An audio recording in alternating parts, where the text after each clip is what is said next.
Olunaku olwaleero ebigambo bikyuseemu ku EKTV ate nga bikyukidde ddala kubanga kye tubadde twetaaga. Video soko ogimpera ekigalo tusimbudde bwe tuti. I'm not going to work with Kyagulanyi because I like him. Sigenda kola ne Kyagulanyi kubanga mwagala. And I can tell you, era njagala okubakakasa. I'm not sure whether I like Kyagulanyi. Era siri mukakafu nti oba Kyagulanyi mwagala. But I'm going to work with him. Naye ngenda kola naye. Because he is the electricity that we need now. Kati ge masanyalaze ge twagala kati. Nkakuddiremu. He is the electricity that we need. Ge masanyalaze ge twagala kati. Bino byaliyo basebo ne banyabo mu April mwaka gwa 2019. DP block. Era batekako the signing ceremony yaliwo ennaku z'omwezi zalinnya olunaku lwali lwakuna omwezi gwali gwa April mwaka gwali gwa 2019 mu kibata Hotel Africana. Nkikuddiremu bino byali mu Hotel Africana 2019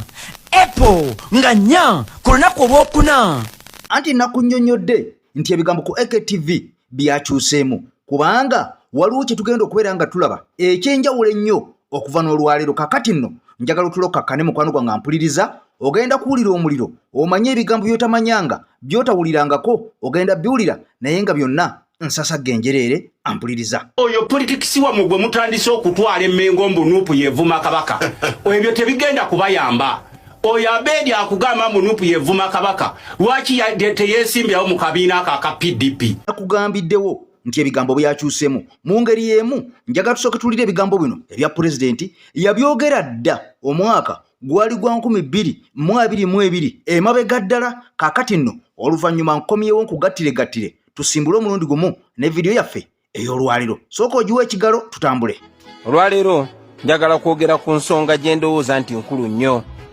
ensonga gye ndaba ey'abaganda baffe abali mu struggle naye ate nga bazze mu kulwanagana na kulangirangana naddala nga bayita ku social media. Bakomredi bangi nnyo bagenze maaso n'okukozesa social media okulumbagana ate bannaabwe abali mu struggle, bakonjeragana, bavumagana, balangirangana, beeswaza ate ne baswaza ne bannaabwe. Noonoonye ekigendererwamu ekyo ne kikubula. Bangi bagenze ne maaso okugamba nti mu people power mujjudde bambega abakolera mu 7. Bakikoze kagenderere okugezaako okumalamu amaanyi n'okwawulayawula mu bannaffe bwe tuli mu struggle ey'okujjako mu 7 ne gavumenti ye eyafuuka eyamusibira mu bbwa. Ffenna tumanyi nti bino ebikolwa biyamba mu 7 na gavumenti ye okusigalawo n'okugenda mu maaso nga banyigiriza abantu baffe. Kati awo wenneebuliza ng'era bwe mbadde mbuza ebbanga lyonna gye buvuddeko nti baganda bange ani gwe mukolera? Ngera bwe nzize nkyogerako ebbanga lyonna eriyise nti omuntu yenna ng'ebikolwa bye biyamba okulaba nga gavumenti ya Museveni eno egwa mangu, oyo munnaffe ne bw'aba ava mu kibiina kye ekyobufuzi. Naye ate era omuntu yenna ng'ebikolwa bye biyamba Museveni okulwawo nga tufutubaddeko, omuntu oyo tulina omutunulira n'obwegendereza era n'ebigendererwa bye tulina obbikubamu ennyo tooki. Ku ssaawa zino nandisuubidde buli muntu yenna ali mu struggle okumanya nti bannakyemalira ekisinga obbalwisa mu buyinza kwe kwawulayawula abo abantu ababa bagezaako okulwanirira enkyukakyuka. Kati awo wenneebuuliza nti bannaffe bano bo tebakiraba? Tutambula ne Haji Miti omusomi w'edduwa kuterako akabaani mukama n'abeera nga essaala ze azaanukula. Kakati ennamba ye esebe 15 tomwerabira mukooneko mujja kubeera nga mukwano gwange mutuuka ku birungi. Kakati nno ennamba eri mu green eyo ya EKTV management esembeyo 189 ogikoonako ampuliriza netubeera nga nawe tukoonako. Kakati nno wulira ebigambo tusimbudde olunaku olwaleero we twogerera nga kifumba mutuku mu NRM nga bwe nabagambye. Ate mukwano gwange eno kisa kinegula mubadde mulowooza nti National Unity Platform yekyalimu obugugulano n'obusozi obungi ennyo kyokka nga ne mu NRM ge bakaaba ge bakomba. Oluvannyuma lwa Deputy RCC owalubaga amayiddwa nga Anderson Herbert Burola ono okuvayo n'ayasa ebyama ebya sipiika ne deputy speaker ekyamuviddeko kubeera nga agobane mu office ye era nga amaze okubeera nga agiwaayo mukwano gwange ampuliriza kaakati nno ebigambo byamuviiriddeko ebituufu yennyini sooka oli ebigambo bino Honorable Joel Ssenyonyi ow'ekitiibwa ennyo ono nga era omupya okukiina mu parliament ebigambo bino naye yabyogeddeko era nga yabisunsudde bulungi nnyo n'okusinga deputy RCC eyogobeddwa Anderson Herbert Burola kaakati nno nkubuulire omuliro ogwolekedde bye tuzudde bya mirundi ng'esatu okusookera ddala waliwo sente eza padiem speaker ng'atambula speaker yagenda mbu yali eyo e Nairobi 30 official leave days nafuna obukadde 499 naku 30 then by annual holiday naku 30 yafuna obukadde 494 yali Kigali naku 7 obukadde 116 yali Italy naku 4 obukadde 998 padiem Kenya Assembly naku 43 obukadde 653 nagende Midrand South Africa obukadde 3,18,000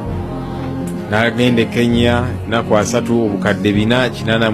kakati nno ebigambo bino bye bimu ku bireese leenya oba giyita eminyira eri speaker Anita Amongo ampuliriza era ngono gye buvuddeko yalabiddwako ne mu district ye eri gye yeesimbiranga umani MP mukwano gwange nga annyonnyola abantu n'abagamba nti abantu bano mbu bampala na buwalanyi naye nga nze kiki kye sikoze kaakati ono oluvannyuma lw'okubeera nga akutta omusimbi n'abeera nga agukozesanga bw'ayagala omaze okubeera nga okiwulira nti naye alina okubeera nga afuna $9 buli lunaku kyokka ekyewuunyisa ono yeeyongeza dda ssente ali mu 10,000 buli lunaku eza $, z'akozesa mu gavumenti mu parliament ampuliriza kakati nga zino ziri almost million nga 12 buli lunaku omukyalo ono z'akozesa okubeera nga yeesanyukiranga bw'ayagala kakati ebigambo bino omukwano gwange ampuliriza bimuzaalidde leenya era nga nze kolera obutami ne kugamba nti ono kabeerubale kabe Katonda 2026 ne mu 7 n'abakubeera nga asalawo oboona anamuza kakati no mu ngeri y'emu omukyala ono ng'akikiri ab'e Kampala abakyala amayidwa nga Honorable Shamimu Malende ate ng'ono looya mulamba ku bigambo bino avuddeyo mukwano gwange n'atangaaza era n'annyonnyola n'akakasa ensi eno nti President Kyagulanyi Ssentamu Mitembo Mwami Mpuuga Abedi Bwanika ne banaakola eddagala ono avuddeyo n'abalumba direct ne batandika okubeera nga basiiga enziro eri President Kyagulanyi Ssentamu Mitembo bano bakootakoota mu gaalumonde kubanga ensonga zonna President Kyagulanyi Ssentamu Mitembo zaayimiriddeko ez'essimbalala ezirimu omuntu wa wansi ezirimu bannayuganda ne bannayuganda bennyini bamaze okubeera nga baziraba kaakati bano nga bagamba kabeerubale kabe Katonda tebajja kudda ku bampuga ba Bedi Bwanika bajja kutambula ne president ebigambo bino Honorable Shamimu Malende akikira abakyala b'e Kampala ayongere n'abiggumiza n'abikkatiriza sooka obiwulire nakugambye ogenda gikakaseyo olwaleero omuntu yenna alowooza nti bwadda ku leediyo obanga akutte microphone ku muzindalo n'akuba Robert Kyagulanyi Ssentamu ng'omuntu ng'amuvunza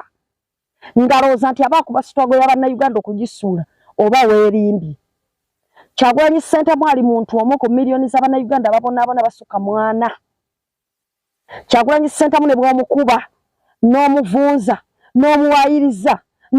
simanya bisiyaga n'omuwayiriza mbu simanya Museveni yamusasulira ssente z'emmotoka n'omuwayiriza mbu simanya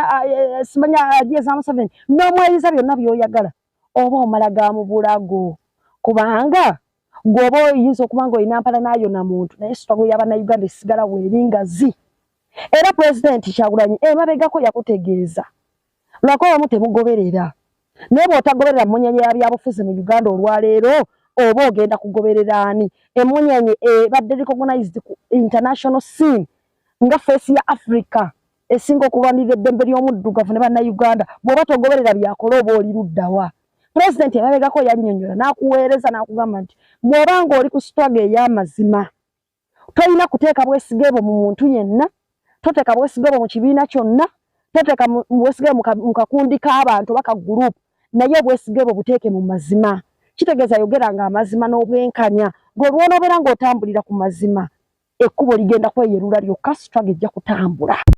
omukyala Honorable Shamimu Malende ate nga looya ampuliriza ebigambo amaze okubeera nga abikkaatiza wabula bwenkuzayo katono ku nsonga eri eya sipiika Anita Amongo ababaka balumiriza nti omukyalo ono ayitiridde okubeera nga yeejalabya n'okubeera nga adiibudde ensimbi y'omusolo wabula nga bwe bakoona ku nsonga eno ono abireetamu byabisiyaga n'atandika okubeera nga abuzaabuza ensi kakati ababaka bagamba nti nno ke bakomawo ng'ennaku z'omwezi 28 we baakoma we batandikira ku nsonga eno ono abakakase lwaki ayonoona ssente zino era ssente zino azikozesa ki ani azimuwa ziragawa ampuliriza ez'omuwi w'omusolo kakati nno gwe nnakunkunya edda nagamba nti guno gwe mukutu gw'omuntu w'owansi ogw'enkyukakyuka ogwa EKTV mukwano gwange nze Eke Masse mabega w'omuzindo kakati nno mu mbeera eno ampuliriza ebigambo byongedde okubeera nga bizuuka era nga biggulwawo era nga bizuukuka olunaku olwaleero wabula kankuje wa Hajimiti nkuwa ensonga zino zitegeere nze Hajimiti omusomi w'ekitabo era omusomi w'edduwa nkozesa ekyoto kino kiba kitagombolola lwaleero ku kyoto kuno kunyambira abantu bange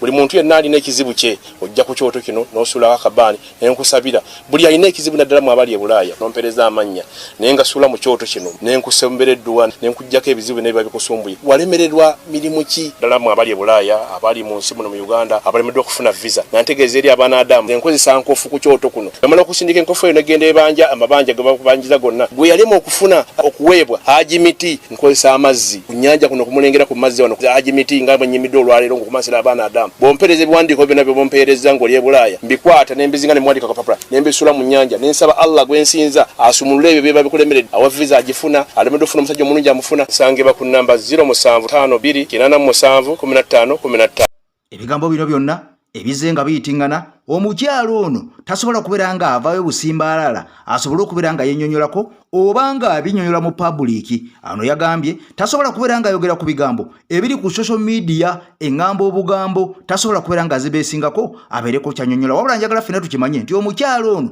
era parliament yajjamuko minisita omu omukyala obwesige ng'esinziira ku rumors ezaali ku social media kakati bano bagamba nti ono Kaberuwale Kabe Katonda alina okwennyonnyolako kubanga asussizza n'obukambwe n'okulaga eringi ennyo ng'alinga yennyini parliament ng'ayirabidde nti ate bano be baamu okubeera nga alondebwa wabula mu mbeera y'emu okulwanyisa President Kyagulanyi Ssentamu Mitembo tekutandise kati kuno kwatandika dda eyo myaka egya 2022 nga twakamala okubeera nga munnange tukuba akalulu kubanga bwino amaze okubeera nga azuuka ng'abasajja baavaayo ne batandikira okubeera nga bamansa ssente nga bagamba nti bagulirire abasajja bano abanuupu batandikira okubeera nga batenguwa n'okujemera President Kyagulanyi Ssentamu Mitembo olwo balabike nga 2026 wanaatuukira ono nga bamaze okubeera nga bamusuula amawulire gano gonna gavaawa mu DP Block nga kakundi njagala osooka ogawulire era nkwongereyo malala naggamba ey'olwaleero yanjawulo nnyo Mukaku baatuuka ne batukwatira ku hoteeri emu mu Mbikko Mukaku najjayo essimu n'abaako genero gwakubira abasirikale nga batusazeeko bannaffe abalala nga babuusa ebisakaate ne badduka bwe yajjayo essimu n'akwata n'akubira genero n'agamba genero batukwatidde wano hoteeri Mukaku ogijjukira batukwata ssaawa emu n'ekitundu ez'ekiro ngezaako kulaga nti bano pulezidenti waffe Kyagulanyi yabagwamu bugwi nti dipiti eriwo dipiti bakagitwala kati dipi Museveni yagigula dda naye baali baagala basikesike Kyagulanyi agire mu dipi bo gye bakola ki gye baamala edda okutunda sindamu dipi gye baamala okutunda kati Kyagulanyi abuuka mu fulampeni bwe busungu Mukaku bw'alina nti yali ayagala okukwata ekyennyanja ekinene bagitunde mu NRM nga bolaba ssaawa zino gye bagitunda bweriyo nekigaana lindako kakati onziyeko ne pointi yange gyembadde njagala sebo Mukaku ekyennyanja kyakulema Mukaku oyo akalulu kamala okuggwa atukuŋŋaanya ku Centenary Park oba olwayo bagiyita batya ku Centenary Park awo nga bali ne Michael Mabiki nga bagamba mu lukanga kati mwabatafuna kadi manyinze nesimbawo nesifuna kadi naye tekyanuma kubanga kozi yange si yafuka MP wabula kulwanirira Uganda yawamu Kyagulanyi Ssentamu ffe tukyamukiririzaamu ne batukuŋŋaanya ffenna abatafuna kadi ne batandika tugamba nti mugenda kutuwa ssente tutandika okulwanyisa Kyagulanyi 2021 nga yakaggwa nga wakayita omwezi gumu nga kalulu kakaggwa kakati bwe twagana okujoininga olutalo lwabwe olutalo lwabwe twalubalekamu Mukaku mulwane naye bannayuganda babalaba mugezaako okutaataaganya abaana abato abagezaako okuzimba Uganda eyenkya toyina byobanja His Excellency Robert Sentamu Kyagulanyi lwaki tobuuza Norbert Mao president w'ekibiina kyo gyali Mukaaku lwaki onzija ku Mukaaku oyo nali naye ku kitebe kya National Unity Platform ekamwokya olunaku lwe baamugoba Mukaaku yali aŋŋamba nti Lukanga janguze ompe ssente ngenda kuyabufuna kaadi Mukaaku nze njagala bateeke ku foramu yemu ne Mukaaku ndimubuuze bino alabo basibituufu eri abantu abagamba nti no banaye kaadi za National Unity Platform bazitunda nze omukyala Mase wa Lukamba ne ttiimu ye tebansabako ku ssente yadde naye gundi yazinsaba Mukaaku yazinsaba nga te kaadi ebeebuzayo wiiki nga 2 sente saazimuwa tugenda otuuka ku wano mu kugaba kaadi nga Mukaaku baamugoba dda niŋŋamba nti kati senga nakwata sente zange nenzuwa Mukaaku senga zaafiirayo mukyala Mase wa Lukamba nze nga nze Lukanga ne ttiimu ye tebansabako wadde nusu 10 ebyo ba Mukaaku beboogera bebamanyi bebakola ki bakola accountability kusobola kwetunda eri Museveni mbalabe nti no seba ali ku mulimu awo akola bamabika abo gugamba otya nti ozimba kisinde kigenda kukyusa gavumenti ng'oleta baromushana simanyi bani so Mukaaku National Unity Platform giveeko naffe tulina betusirikidde byetumanyi njagala omuntu ankyaze ne Mukaaku oyo mbimulumirize 1 on 1 nze nja kuloonya mja kukyaza naye neyanza nnyo neyanza eki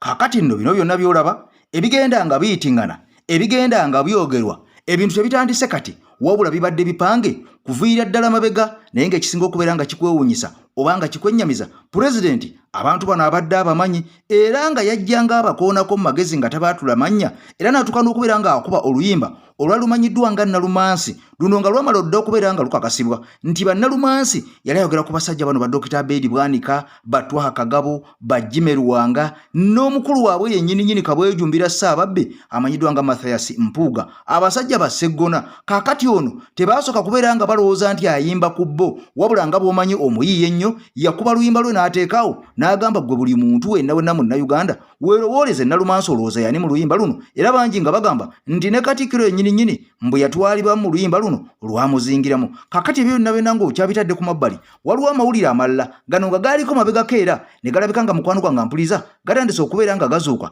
era nga gazuukusiddwa ennaku zino amawulire gano nga gagamba nti waaliwo okubeera nga mwami Muhoozi ono alina akabadi kaagala okubeera nga apanga mbunno ono asobole okubeera mbu ng'agoba Abanyarwanda mbu okubajja mu Uganda okubazaayo ewaabwe wabula ng'ono yali ategeezezza nti ajja kubeera ng'agamba buli Munyarwanda atena bajjajjaabe bana wuliriza bajjajjaabe bana okuva emabega oyo si Munnayuganda nga kino kiraga nti alina bajjajjaabe bana okuva emabega oyo afuuse Munnayuganda awedde emirimu kakati Bannayuganda akabadi kano ne bakalabuukulira era omusajja ono n'akoogerako wulira ekiwanyi kye bagenda okugiramu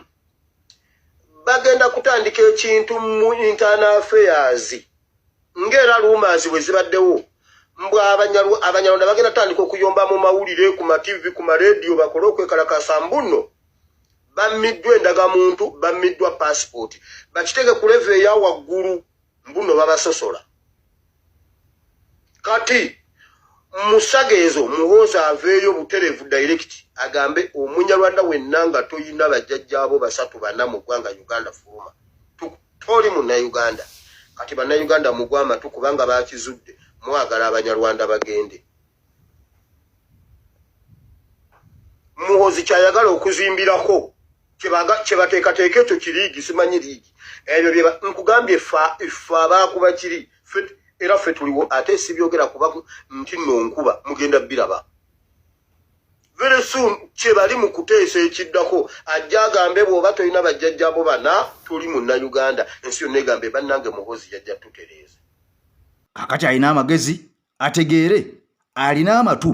awulire kubanga nagamba ku mukutu gw'omuntu wansi ogw'enkyukakyuka tetukwata bakwasi waako ono ne tujja nga tumukuŋŋaanya yenna Bannayuganda nga bakubye ettooki mu nsonga ez'enjawulo ne tuzikutuusaako oba oliawo nawe n'osobola okubeera nga oziraba era ng'ozitegeera wabula kya nnaku nnyo olunaku olwaleero nga tumaze okubeera nga ffenna tulaba era nga twekkaanya nga tukakasa